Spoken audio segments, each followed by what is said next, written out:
네, 그동안 궁금했지만 너무 어려워서 이해하기 힘들었던 경제 상식들을 풀어보는 순서죠. 네, 경제 아는 만큼 보인다 시간인데요. 오늘 또 어떤 내용이 준비되어 있는지 화면으로 함께 확인해 보실까요?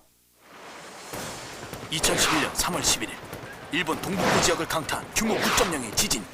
수많은 사상자와 엄청난 재산 피해를 낸 이 지진은 모든 사람을 공포에 떨게 했죠.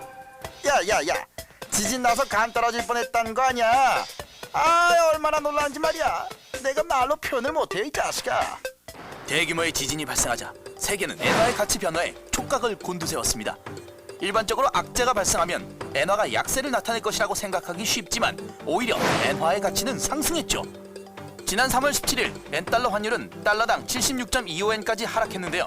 이는 제2차 세계대전 이후 엔화 가치가 가장 상승한 것이라고 합니다.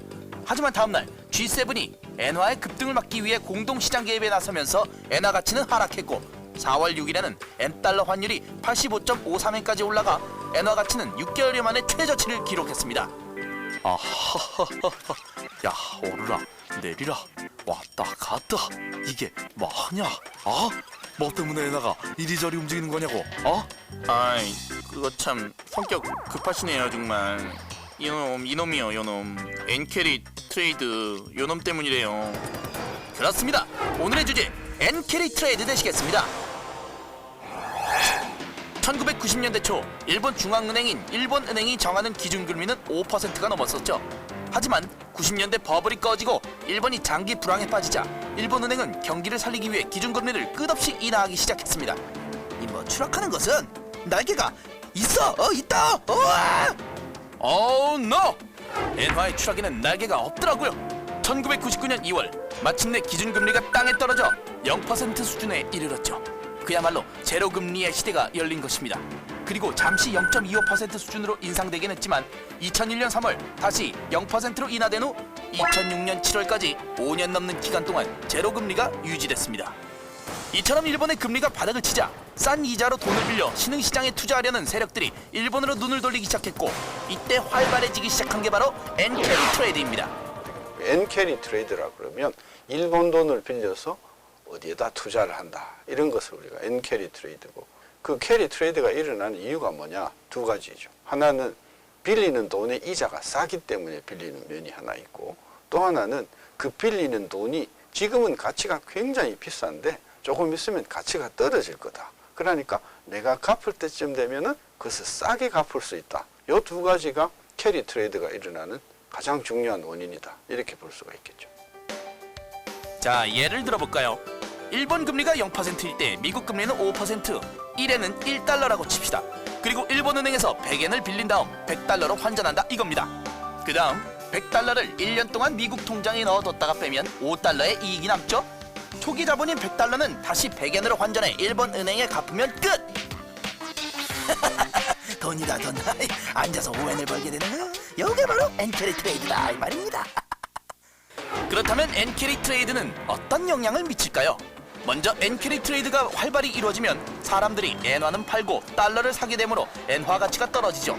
이 말은 곧 해외에서의 일본 제품 가격이 내려가 수출 경쟁력을 증대시키는 한 요인이 된다, 이런 의미입니다.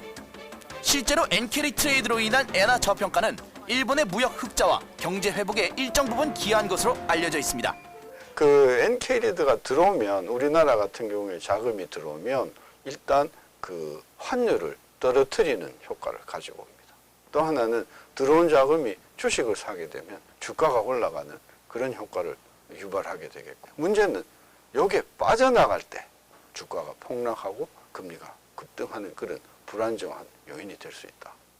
하지만 말이야, 영원한 것은 없는 법이에요. 0%를 유지했던 일본의 기준금리가 2007년 2월 0.5%로 인상했어요. 그리고 뭐라더라? 엔캐리 트레이드? 이것도 이거 주춤하기 시작했다 이 말이에요.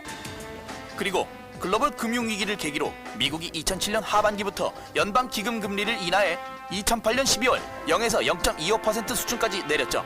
그러면서 일본과 미국의 금리 차가 거의 없어지게 되자 자연스럽게 엔캐리 트레이드는 위축될 수밖에 없었습니다. 하지만 대지진 발생으로 최근 이 엔캐리 트레이드가 부활의 조짐을 보이고 있다고 하네요.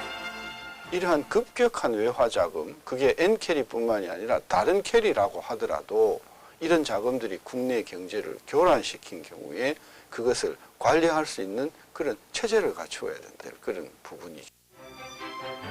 가깝고도 먼 나라 일본. 그렇기 때문에 우리 역시 엔캐리 트레이드의 영향에서 자유로울 순 없겠죠.